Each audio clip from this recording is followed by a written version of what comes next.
nighttime, the hushed voice and the prowling step, the stir of nerves at the ticking of the clock, the rescue that might be too late, the crime that is almost committed, mystery and intrigue and dangerous adventures. We invite you to enjoy stories that keep you in suspense.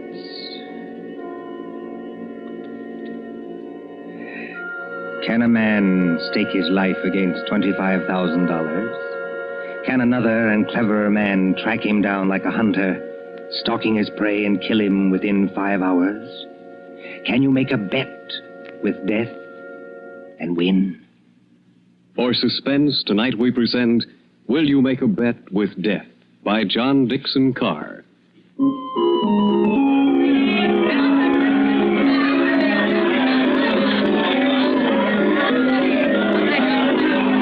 Coney Island on a summer day. There's the beach, bright colored with bathing suits. There's the boardwalk, all straw hats and summer dressing. There's the Ferris wheel and the roller coasters. There is all humanity eating hot dogs and having a good time. And over there, beyond that souvenir shop, is the haunted mill. Get into a little boat. You float through a narrow tunnel into the dark while witches scream. But that fools nobody, does it? There couldn't be any real terror, could there? While the bands are playing and the crowd goes by and... Ladies and gentlemen, a unique attraction. It hurts me to see you stand there and miss this. Only 10 cents, 1 dime, the 10th part of $1 to go through the old haunted mill and get the thrill of your life. An overstatement, if you ask me. 1 ticket, please. Did you say 1 ticket, lady? That's right, 1 ticket. What's the thrill? Beg pardon, lady? I said, what's the thrill? Lady, the gals who come here with their boyfriends don't have to ask that. 10 cents, please, this way and mind the gate. Thank you. Step right up, ladies and gentlemen. Get your ticket for the old haunted mill, where ghosts will walk and corpses... Give me some tickets. Hurry. Just a minute, young fella. I know you want to get into the old haunted mill, but there's plenty of time. How many tickets? I don't know. You better give me 10. 10 tickets. Do you hear that, ladies and gentlemen? Here's a young fella who likes the old haunted mill so much, he buys 10 tickets. Don't call everybody's attention. Listen, I've got a better idea. Whatever boat comes after mine, Yeah? I'll give you an extra $1 to send that boat through empty. Now, what's the matter, son? The cops ain't after you, are they? No. It's nothing like that. Will you do it? Well, money talks, young fella. Okay, go ahead.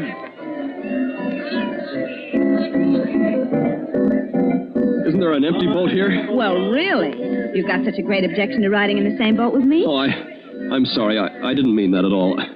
Don't misunderstand. Then you'd better get in if you want to go. This boat's starting to move. Yeah, I better sit down. You certainly had. Look here, I want to apologize. That's quite unnecessary. This place is rather childish anyway, isn't it? Yes, isn't it? But I've seen everything else, so I may as well see this. Here we go in the dark. Oh, What was that? one of the ghosts, I imagine, from a machine. It sounded like him laughing. There isn't anybody in the boat behind us, is there? Oh, I can't see. It's pitch dark. Listen, Miss... My name is Andrews, Betty Andrews. If it's customary to exchange names in a place like this. Mine's Pendrell. Bob Pendrell. Did you say Pendrell? Yes. Do you know it? Oh, no, not exactly. It's an unusual name, that's all. I don't want you to think I'm out of my mind, though I very nearly am. But I've got 5 hours to go. Just 5 hours. At the end of that time, either I'll have won $25,000 or else... Or else? Or else I'll be dead. You know, I wish I'd kept you away from this boat. Well, there's nothing to get alarmed about. For you. I can't tell you much, but I had to tell somebody that or I'd have started yelling. There's just one other thing. Is there? In these places, they've usually got little dim-lighted rooms along the way. Yes, Exhibits. ghosts and things. Yes.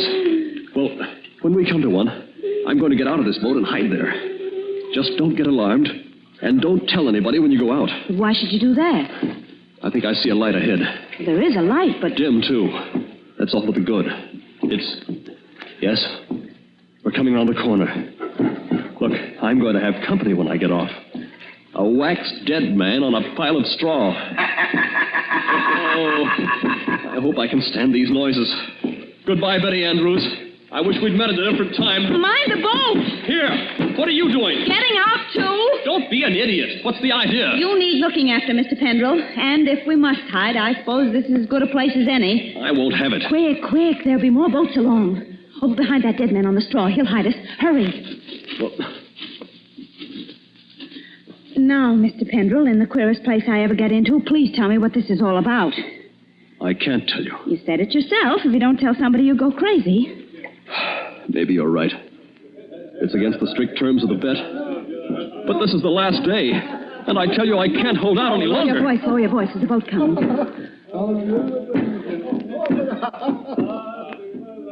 I wonder if you ever heard of my stepfather, John Destry. Yes? I imagine everybody has. He's a millionaire, and I'm not. I'm just a chemist, an analytical chemist. Not very successful.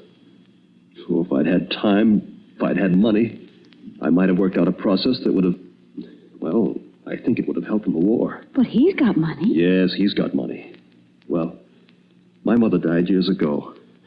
This Destry's a big, white-haired, fine-looking fellow.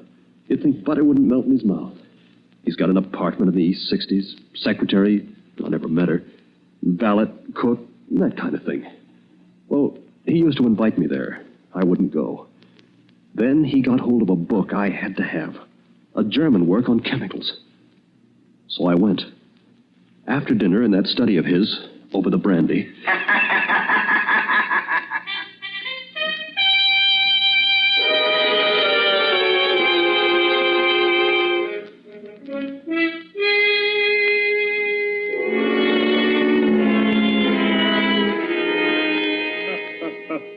Oh, my dear Robert, you're quite welcome to the book. Don't mention it.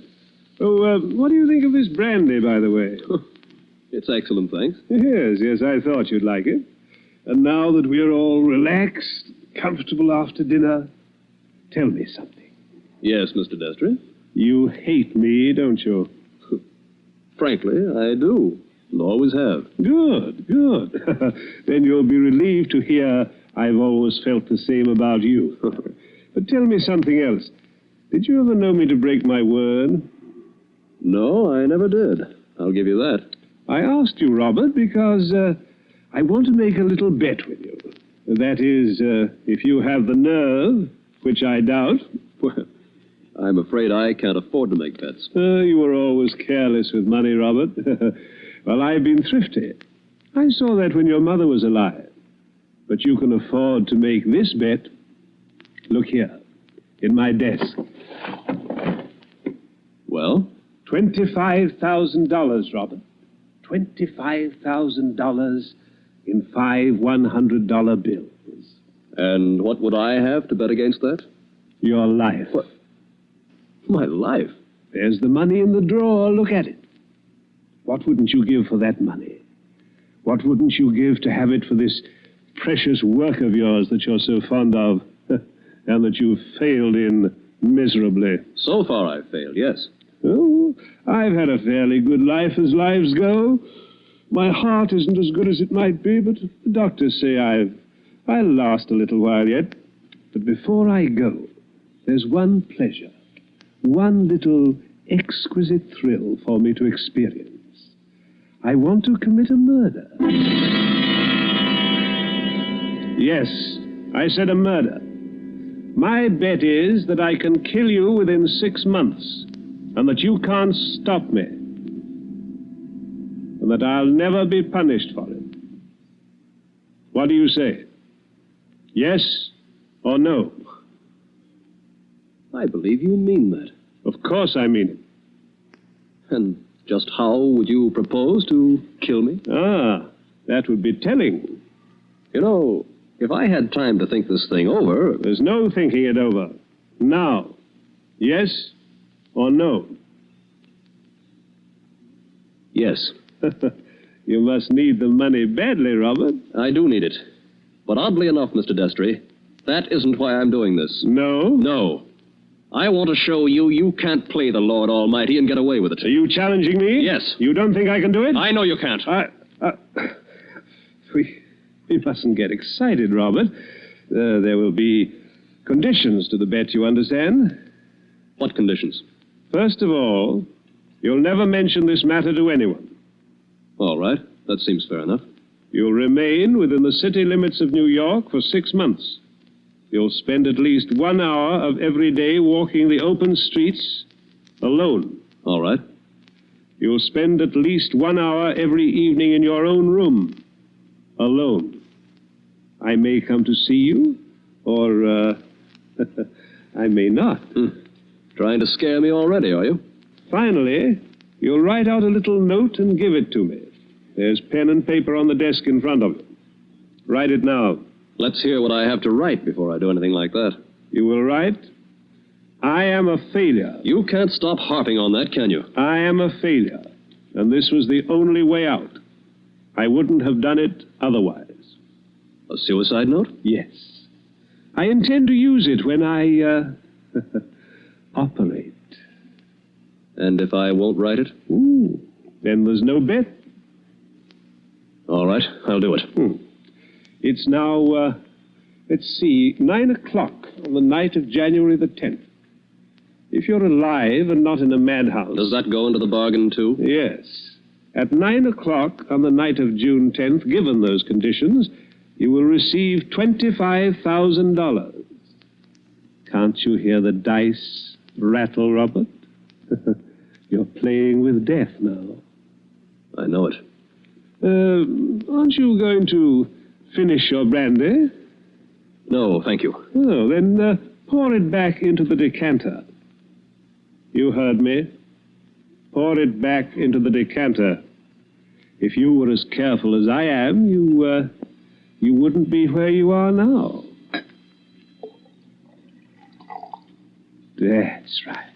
Always be thrifty. I can promise you, by the way, that you'll always be perfectly safe as long as you're in this apartment. But that's the only concession I make. I notice your hands are steady at the moment. I wonder what they'll be like a month from now.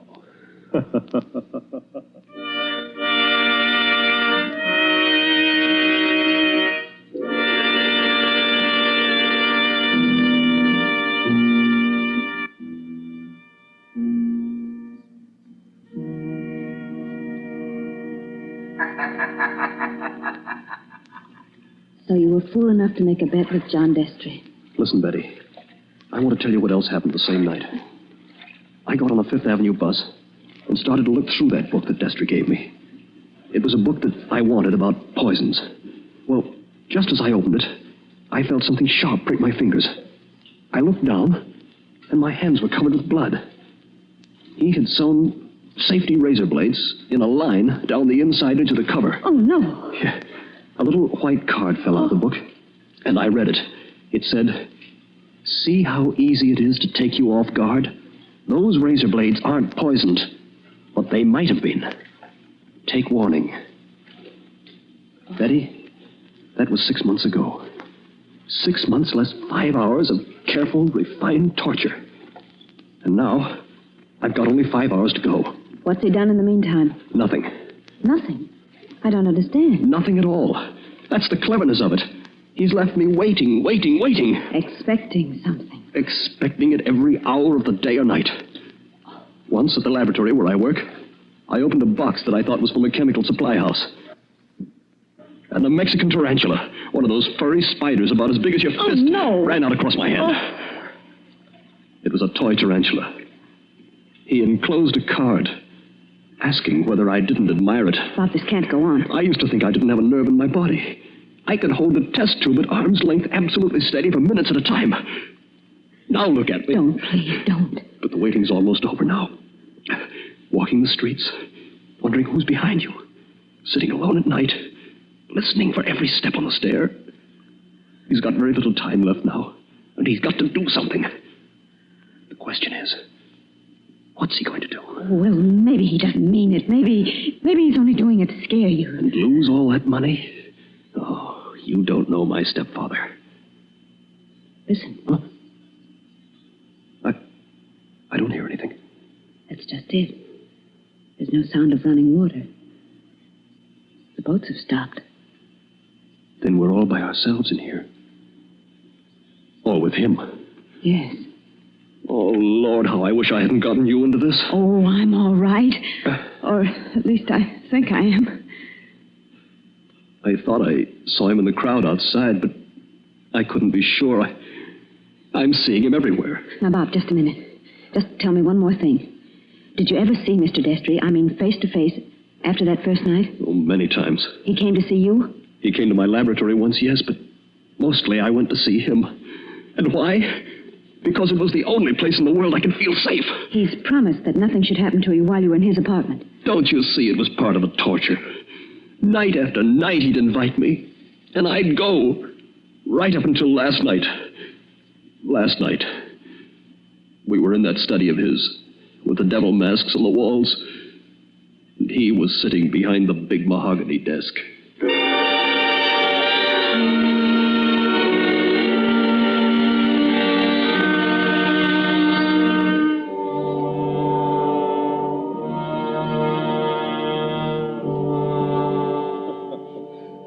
My dear Robert, I'm pleased and even touched to have you here on the last night before you... Why don't you say die and get it over with? Oh, well, let's not say die. No? The clergy contend that we never die. We only change. Now let that be a consolation for you. Must you be going so early? There's that 1 hour at home rule to our bet, if you remember. I remember. You're keeping to the rule. Yes, and I mean to beat you at this if it's the last thing I ever do. The last thing I ever do. That's an unfortunate choice of phrase, Robert. My boy, you haven't a chance. Something's going to happen to you within the next 24 hours when you least expect it. Will you answer me one question? If I choose. Have you decided how you mean to kill me? I decided that 6 months ago. And you still think you can get away with it? It's a method which has never been known to fail. I give you my word of honor on that. Is it sudden? Yes, and no. Wouldn't you like to know what it is? Good night, Mr. Destry. I think I'd better be leaving. No, my dear boy, you mustn't go yet. Sit down. Pour yourself a glass of brandy. No, thanks. Then perhaps you wouldn't mind pouring me a little. My doctor allows brandy, though I'm forbidden spirits. I notice your hands are shaking quite a good deal. They weren't like that 6 months ago, were they? No. You were full of confidence then. Oh. And it grieves me to see you waste tobacco by lighting a cigarette and putting it out immediately. Oh, it's no use lying to you. But I'm going to beat you just the same. You wouldn't like to back out now? After what I've been through? You'd still have your life. I'll keep it, thanks. That's very unwise of you, Robert. Still, you must decide. Oh, I was expecting my secretary a little later to dictate some letters. But now, I think I'll leave her a message that I've gone to bed and turn in myself. Tomorrow is likely to prove an interesting day for both of us. Here's your hat, here's your briefcase, and let me wish you a fond, peaceful, and happy good night.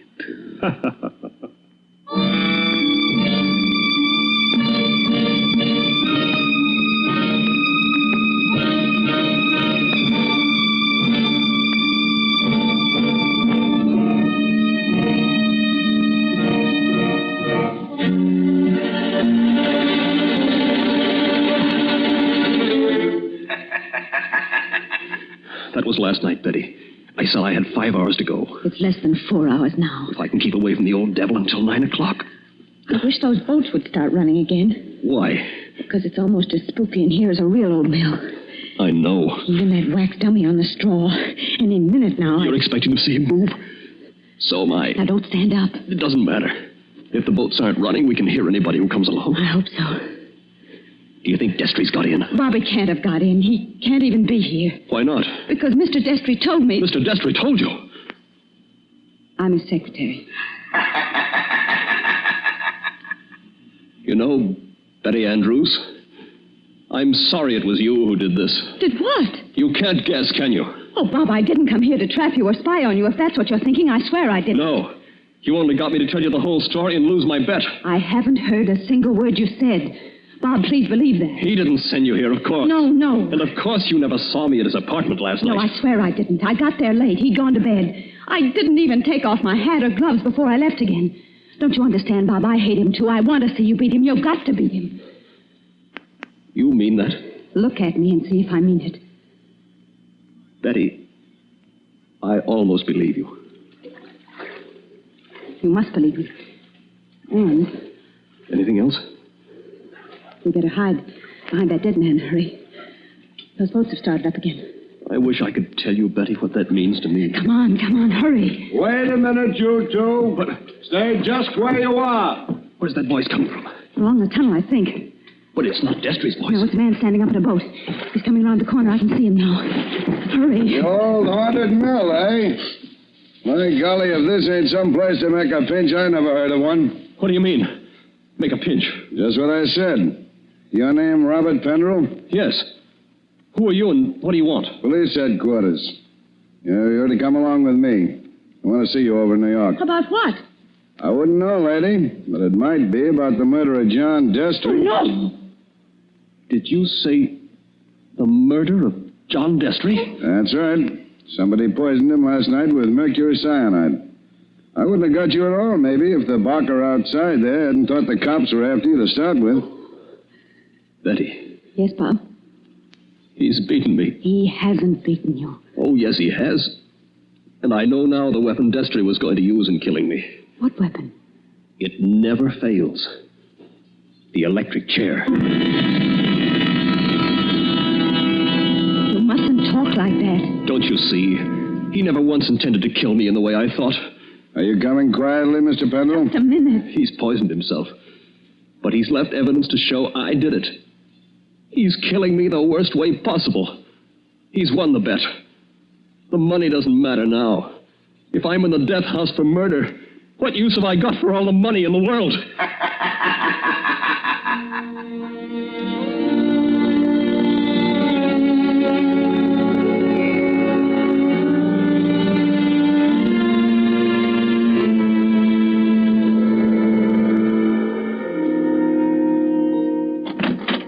Mr. Pendrell, let me introduce myself. My name's Mullen, Inspector Mullen. It's a pleasure to meet you, Inspector. It's a pleasure to be safe again. I've had you brought here to my office for a little quiet talk. You're in a jam, son, and I want you to realize how bad it is. You think I don't realize it? John Destry was poisoned with mercury cyanide administered in a glass of brandy. And only my fingerprints were on the glass besides his own. I can guess. Mr. Destry's body was found this morning lying behind the desk in the study. There was an empty glass with traces of brandy and cyanide. Now, we haven't had the full autopsy report, but the smell of that stuff is pretty distinctive. They tell me you're a chemist, Mr. Pendrell. That's right. The boys find that 8 grains of mercury cyanide are missing from your laboratory. Where he visited me a month ago. And in your briefcase, which you took away from his apartment last night, He handed it to me. I remember. we found over $1,000 in cash. Now, take a look at this note. Did you ever see it before? Well, yes. I wrote it. You admit that? Yes. It says, I was a failure, and this was the only way out. I wouldn't have done it otherwise. Where did you find it? Torn up in little bits. You started to write a confession, and then you couldn't face the consequences. But you shouldn't have left the pieces behind. You're infinite, my boy. Unless... Unless what? Now, if you'd like to confess here and now, and maybe we did a little deal about second-degree murder, Oh, why... Inspector, why bother to string me along? How do you mean, string you along? There's no second-degree murder on a poison charge. It's the death house or nothing. He saw to that. It's too bad you had to go and kill him, son. Didn't you know he had an aneurysm? A what? Fatal heart disease. He said that he had heart trouble, but... Heart trouble. His doctor says he couldn't have lived 8 or 10 months anyway. And you might have got something in the will. So that's why he did it. Did what? Killed himself. You still stick to that crazy story you told the boy? He's going to kill me, isn't he? With 3,000 volts of electricity. Inspector Mullen. What are you doing here, Sergeant? Didn't I say I wasn't to be disturbed? All the same, Inspector, I thought I'd better do it. There's a young lady here, a Miss Betty Andrews. I think you'd better see her. I'll see her when I'm good and ready. And I think you'd better see her, Inspector. We've just heard from Mr. Destry's lawyer. Well? He said that young fellow there, Mr. Pendrell, inherits $25,000 in Mr. Destry's new will. Did you hear that, son? Do you see what you'd have gotten if you hadn't gone and killed him? He was keeping his promise, that's all. And a fine lot of good it'll do me now. But look, Inspector, I've just talked to the medical examiner, and he says there's no poison in Mr. Destry's body. Say that again? There's no poison in the old man's body. Somebody's kidding you. An empty glass with the smell of mercury cyanide and a dead man with a congested face behind the mask? What did kill him then? Well, if you'd like to listen to Miss Andrews, Inspector, she's right here now. I think you'd better listen, Inspector. I've been trying to tell you all afternoon. Go ahead, Miss Andrews. I've been over and over it. But until they got the medical report, nobody would listen. Can you tell us what killed John Destry? Yes. Poison killed him. But the sergeant's just been saying there was no poison in the body. Inspector, will you listen? I was at Mr. Destry's apartment late last night. Well, so what? You didn't kill him, did you? The servant said he'd gone to bed. So I looked into the study to see if there were any instructions. Was Mr. Destry dead then? I don't know. I couldn't see his body because it was hidden behind the desk. I didn't even learn he was dead until late this afternoon. But I did see a full glass of brandy. A full glass, did you say? Yes. So I picked up the glass and poured the brandy back into the decanter. That's what he always made us do. And I didn't leave any fingerprints because I was still wearing my gloves. And that was the same glass you later found empty. But you still are not telling us what was the poison that killed John Destry. It was the poison in his own system. He worked out this plot to convict Bob Pendrell. Only just as he stretched out his hand to drink the cyanide... Inspector, I think I see it. It was his last great hour. He couldn't resist such gloating as he'd never known before. That's it. His heart wouldn't stand it, and he fell dead behind the desk. And I think, if you study the expression on his face, you'll find he died laughing.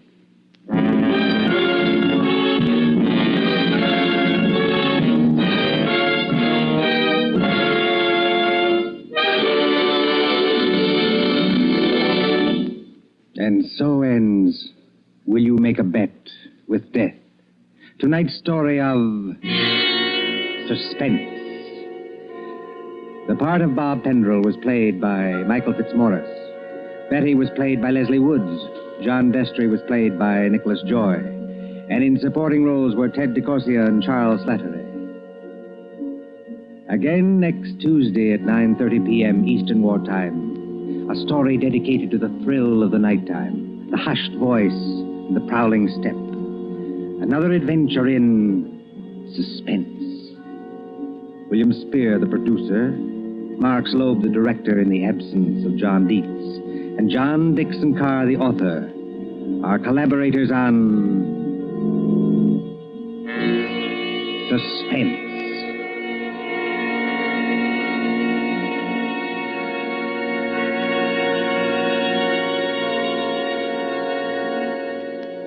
This is the Columbia Broadcasting System.